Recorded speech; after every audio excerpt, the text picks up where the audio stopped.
Coba dulu. Langsung.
Ya, mana yang lainnya?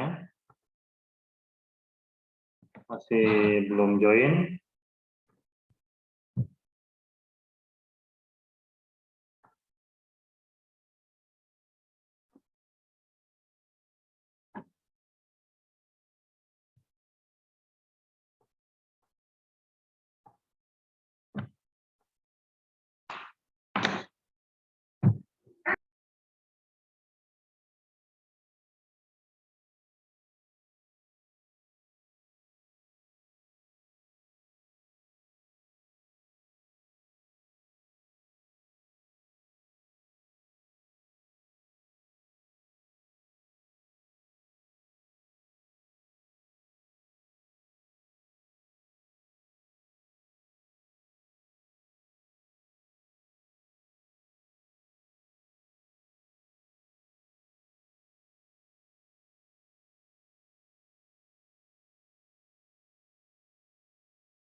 Kita isyaan dulu ya.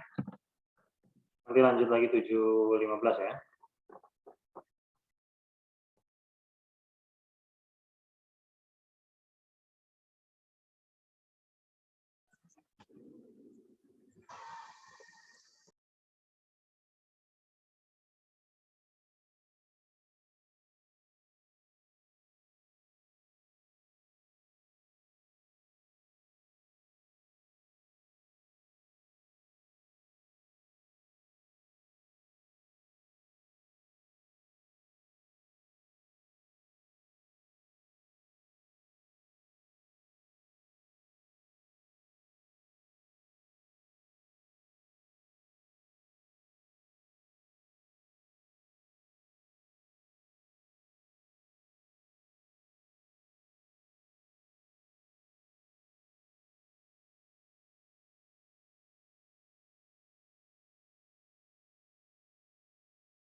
Cuma 35 orang yang masuk.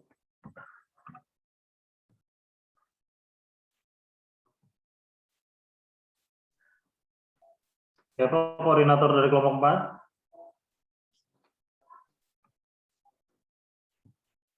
Cek, 1, 2, 3, suara saya jelas. Jelas, Pak. Siapa koordinator kelompok 4? Saya, Pak, Didi Saprudin. Baik, oke. Udah siap teman-teman yang lain? Insya Allah siap, Pak. Ada yang nggak hadir dari berapa orang itu yang bakal presentasi? Ada Pak, ada yang berhalangan, Pak. Siapa?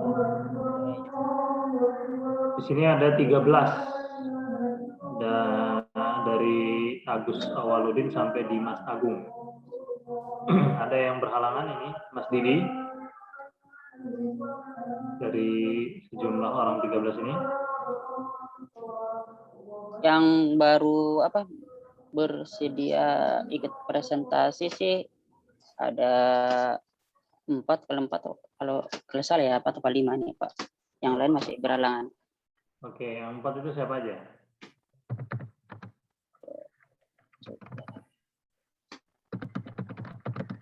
Karena untuk penilaian juga ini masalahnya. Yang apa? Mas yang dihubungi dan bisa ya? Mas Ahmad Junaidi. Terus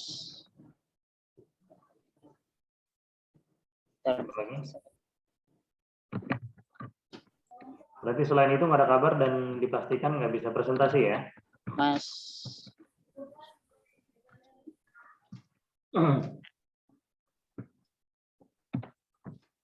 Siapa lagi? Ya udah saya absen aja ya, coba ya. Iya, oke. Saya absen aja.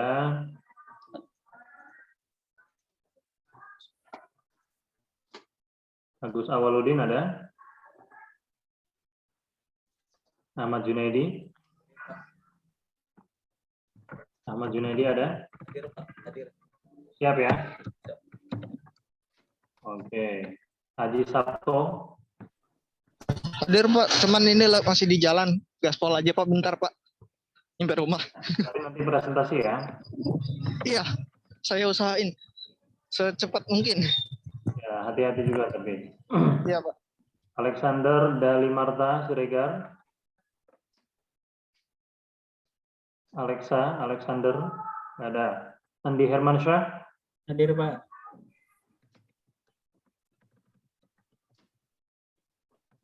Dafa Iqbal Zafirin? Dafa Iqbal? Nggak ada. Dani Suhartono? Nggak ada. Darman? Di jalan tadi Pak katanya Pak. Jalan ya, biar nanti komunikasi di grup. Hadir, Pak. Mas Darman ada ya? Hadir. Baik. Mas Daud Firdaus? Hadir Pak. Oke. Kemudian Mas Dery. Wah, ini banyak ini inisial D. Mas Dery. Nggak ada. Desi. Tadi kayaknya Desi ini izin. Sakit ya, Pak? Tadi izin sakit Pak. Izin sakit, Pak. Oke.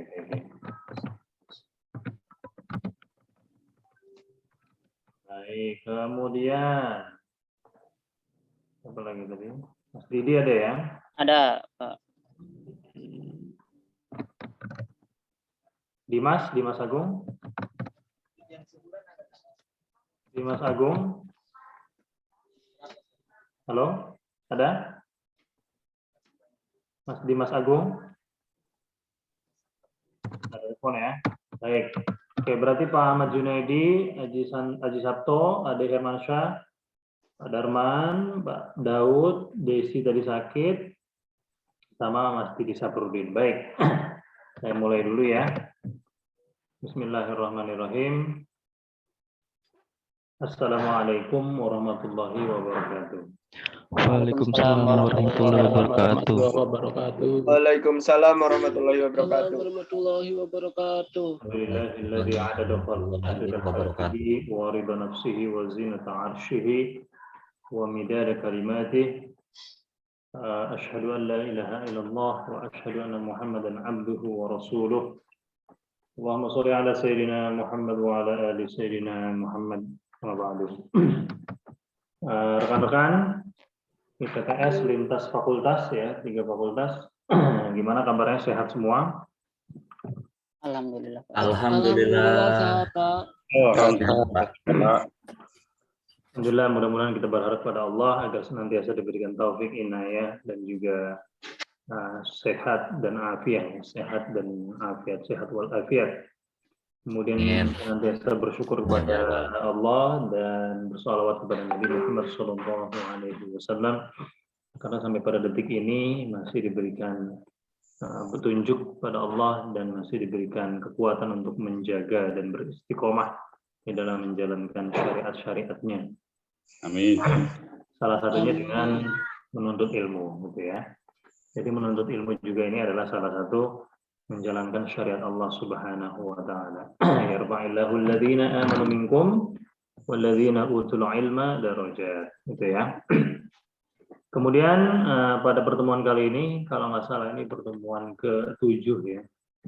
Pertemuan ke-7, dan pada kesempatan kali ini kelompok 4 yang akan presentasi. Presentasi sebetulnya simpel ya, yaitu adalah rukun Islam. Rukun Islam. Maka beranjak dari kata simpel ini bahwasanya Islam itu adalah agama yang mudah. Islam itu adalah agama yang fleksibel kalau saya lihat dan saya analisis. Karena kenapa? Dari kelima rukun tersebut, dari kelimanya semuanya adalah praktis. Maksudnya praktis di sini ya diamalkan dengan yang namanya praktek sehari-hari gitu. Dan dimulai dari yang namanya syahadat. Saya bicara mungkin permukaannya saja, tidak dagingnya ya, tapi kulitnya saja. Nanti karena kulitnya akan dibahas oleh dagingnya akan dibahas oleh kelompok 4. Jadi kita awali melihat dari sebuah syahadat. Ketika seorang yang namanya ingin masuk Islam, kemudian dia memasuki gerbang Islam, maka apa yang harus dilakukan adalah bersyahadat. Kalau kita lihat dan kita ukur, syahadat itu mudah atau susah? Mudah. Ya, kita katakan mudah. Karena kenapa? Karena hanya mengucapkan saja. Ketika kita tidak bisa mengucapkan ataupun seorang mu'alaf itu tidak dapat mengucapkannya, maka insya Allah akan dituntun. Siapa yang menuntun? Kalau misalkan dia mengadakannya di masjid, maka dituntun oleh imam gitu. Kalau misalkan dia mengadakannya di rumah dia, memanggil seorang ustadz, pemuka agama, dan lain sebagainya. Asyhadu an la ilaha illallah wa asyhadu anna Muhammadar Rasulullah. Kan gitu. Hanya mengucapkan 2 syahadat. Yang pertama syahadatu tauhid, asyhadu an la ilaha illallah, kemudian syahadatul Rasul. Jadi intinya adalah dalam memasuki Islam sendiri ya, kita pertama bersaksi bahwasanya Allah itu Esa dan juga Nabi Muhammad itu adalah utusan Allah, gitu ya. Jadi mudah, sangat-sangat mudah. Kemudian yang kedua adalah sholat. Beranjak yang kedua adalah sholat. Sholat ini adalah ritual badan juga, gitu ya, ritual badan. Nah, ketika seseorang yang baru masuk Islam itu, ataupun katakan dia masih awam akan Islam, Pak, saya ini nggak bisa bacaan ruku, saya ini nggak bisa bacaan surat-surat yang lain, cuma bisa Fatihah saja. Nggak apa-apa, baca Al-Fatihah saja ketika sholat. Bismillahirrahmanirrahim. Alhamdulillahi rabbil alamin. Sampai waladhdallin. Karena kenapa? Karena ketika seorang dinilai sholatnya itu dinilai dari Fatihahnya. La sholata liman la yaqra, atau liman la yaqra Fatihatul Kitab. Tidak dikatakan seorang itu sah sholatnya ketika dia tidak membaca yang namanya Al-Fatihah. Pak, saya Fatihah ini belum hafal karena baru masuk Islam. Baca surat-surat yang memang panjangnya seperti Al-Fatihah. Kalau memang tidak hafal lagi, baca Bismillah 7 kali. Gitu. Saking mudahnya Islam. Baca Bismillah aja 7 kali. Sah sholatnya. Masih diberikan keringanan, masih diberikan rukhsah dalam istilah bahasa Islam itu ya. Rukhsah. Tetapi nanti ke depannya apakah setahun itu mau baca Bismillah terus sholatnya kan gitu. Maka harus ada yang namanya peningkatan. Gitu. Nah, kalau sudah masuk ke dalam Islam maka sudah harus konteksnya ini mu'alaf ya, maka harus mematuhi apa-apa yang harus dilaksanakan dan yang tidak dilaksanakan. Kemudian selanjutnya ada apa? Zakat atau puasa dulu. Nah, puasa lah ya, walaupun nggak berurutan kita lihat dari puasa dulu. Puasa lebih mudah lagi. Karena kenapa? Karena puasa itu adalah salah satu-satunya amalan yang bisa kita lakukan dengan satu-satunya amal ibadah yang mana di dalamnya kita bisa melakukan amal ibadah yang lain, gitu. Jadi di dalam puasa kita bisa sholat, kita bisa zikir, kita bisa berzakat, kita bisa menghadiri majelis ilmu, kan gitu. Itu di dalam berpuasa. Kalau di dalam sholat kita tidak bisa berzakat, ya kan? Di dalam melaksanakan ibadah haji, ya masih bisa sholat dan masih bisa berzakat dan lain sebagainya. Tetapi puasa ini adalah salah satu yang mudah juga. Kita tinggal tidak bergerak inian kita, tangan kita, kaki kita dan lain sebagainya. Apa tidur seharian puasa? Ya enggak juga kan gitu. Karena ada yang beranggapan ketika ditanya, ini ente ini puasa tapi kok di masjid terus, tidur terus ini. Jangan salah Pak Bro katanya kan. Naumatus shaim huwal ibadah. Wah, mengeluarkan hadis dia. Ya kan? Tidurnya orang yang berpuasa itu adalah ibadah. Makanya kalau tidur dari pagi habis sahur ketemu sampai sore sampai azan maghrib itu pun ibadah sebetulnya. Nah, itu ibadah tidur yang berlebihan. Dan ini kita harus tahu bahwasanya hadisnya ini hadis dhaif. Ya. Hadisnya hadis dhaif. Tidurnya orang puasa itu beribadah. Hadis dhaif ini hanya bisa digunakan untuk fadhail a'mal ya, fadhail a'mal untuk merangsang kita untuk lebih semangat lagi beribadah. Tidak apa-apa digunakan. Tapi untuk menjadi seperti dalil syara ataupun menjadi landasan hukum tidak bisa. Yang namanya hadis dhaif, terpental, mardud namanya bahasanya, tidak bisa digunakan. Maka apakah puasa kita ingin diisi dengan tidur terus? Kan enggak juga, gitu ya. Jadi yang namanya puasa itu mudah juga dilakukan. Memang terasa berat kalau misalkan awal-awal. Tapi kan kita melatihnya dengan puasa-puasa sunnah sebelum yang namanya masuki bulan Ramadan. Insya Allah akan terbiasa. Kan gitu. Kemudian zakat. Ada yang namanya zakat. Zakat juga tidak diratakan oleh Allah Subhanahu wa taala, diwajibkan untuk semua umatnya ataupun untuk semua hambanya. Zakat nanti ada pembahasannya ya, kelompok ini nanti akan dibahas ya. Zakat itu yang wajib dikeluarkan adalah 2% dan itu ketika sudah mencapai nisab, ketika sudah mencapai 85 gram emas. Itu nisabnya ya. Bagi orang-orang yang sudah mampu dalam 1 tahun dia penghasilannya sudah 85 gram emas. 85 gram emas itu tinggal dikalikan aja berapa. 1 gram emas sekarang berapa? Kemudian ketika 1 tahun yang namanya penghasilannya sudah mencapai sebegitu, nanti ada hitung-hitungan detailnya ya. Nah, nanti tolong dijelaskan kalau misalkan ada. Nah, ketika dia sudah sampai nisab tersebut, maka dia wajib mengeluarkan zakat hartanya. Nah, ada satu zakat fitrah, itulah yang wajib kita keluarkan setiap 1 tahun sekali. Kemudian haji. Haji juga harus lihat dalilnya juga. Nah, kita harus lihat dalilnya. Man istata'a ilaihi sabila. Barang siapa yang memang mampu menjalankannya ataupun memang mampu menjalaninya gitu. Apalagi orang-orang dulu ketika haji gitu, naik perahu ya kan.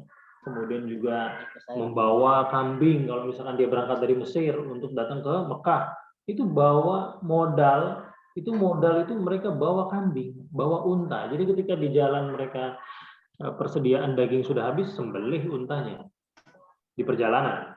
Gitu. Orang Mesir, orang Afrika, orang Syria, dulu kan masih pakai kafilah seperti itu.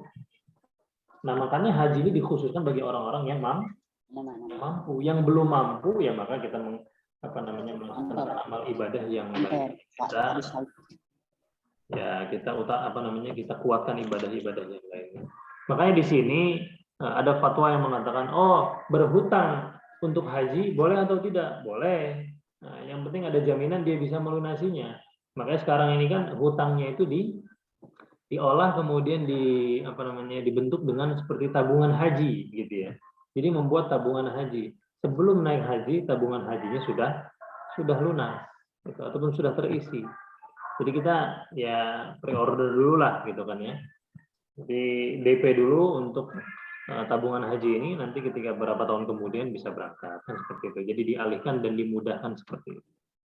Maka berhutang dengan haji ini boleh. Kemudian kadang ada juga kasusnya seorang sahabat ya bertanya kepada Rasulullah, ya Rasulullah, ayah saya meninggal dan dia memiliki yang namanya iktikad dan azam, kemauan untuk berhaji, tapi tidak sampai bisa karena sudah meninggal duluan kan gitu. Ada seorang sahabat, saya ingin menggantikannya, membadalnya gitu ya, ingin menggantikan hajinya, apakah boleh untuk dilakukan seperti itu? Oh silakan, tidak apa-apa. Jadi melakukan haji, dia melakukan haji tetapi pahalanya untuk orang tuanya. Nah, makanya ada istilah badal-badal haji itu karena memang ada dasar hukumnya. Ada riwayat yang mengatakan seperti itu. Ya, jadi intinya Islam itu adalah fleksibel, tapi jangan sampai memudah-mudahkan Islam, gitu ya. Jangan sampai kita mengambil kesempatan dalam kesempitan dan akhirnya segala ibadah yang kita lakukan itu hanya dasar untuk sekedar mengerjakan saja, tapi hanya sebatas leher ke atas, ya kan, tetapi tidak sampai ke hati gitu ya. Maka ibadah ini untuk memenuhi yang namanya spiritualitas kita dan juga ruhaniyah kita itu harus terisi, gitu. Jangan hanya jasadiahnya saja. Gitu. Karena contohnya sholat, inna sholata tanha anil fahsyai wal munkar. Ketika yang namanya seseorang itu sholat kemudian masih mengerjakan fahsya dan juga kemungkaran, berarti ada yang salah dengan sholatnya kan gitu. Ini mukadimah ataupun pendahuluan dari saya ataupun sebagai prolog ya. Jadi nanti lebih detail dijelaskan oleh kelompok 4. Silakan. Waktu dan tempat saya persilakan untuk kelompok 4. Di handle sama siapa? Mas Didi ya, silakan. Iya. Assalamualaikum warahmatullahi wabarakatuh. Waalaikumsalam warahmatullahi wabarakatuh. Alhamdulillahirabbil alamin. Ya akan mempresentasikan apa rukun Islam yang dan kelompoknya yang mudah-mudahan yang lagi di perjalanan diberi keselamatan dan yang belum, sehingga kita teman-teman kita yang masih perjalanan bisa ikutin bersama kita. Amin. Untuk yang sekarang siap untuk presentasi yaitu Mas Ahmad Junaidi, Mas Aji Santo, Andi Hermansyah, dan Mas Darman, Mas Daud, dan saya sendiri. Dan yang lain semoga bisa join secepat mungkin dan yang perjalanan bisa dipermudahkan dan diselamatkan. Amin. Untuk bahasan tema yang kelompok 4 itu masalah rukun Islam. Mungkin rukun Islam yang pernah kelompok 1 juga pernah membahasnya juga, tapi rukun Islam juga kelompok 4 akan membahasnya juga. Mudah-mudahan saling melengkapi gitu. Rukun Islam, umat Islam memiliki rukun Islam dan rukun iman. Kedua rukun tersebut perlu dijalankan dengan sebaik-baiknya. Rukun Islam sendiri merupakan pilar-pilar agama Islam berupa 5 tingkat tindakan dasar yang wajib dilaksanakan bagi orang-orang beriman. Rukun Islam sendiri berupa 5 perkara, yaitu kalimat syahadat, sholat, zakat, puasa, dan haji bagi yang mampu. Ya. Ini adalah yang bahasanya rukun Islam.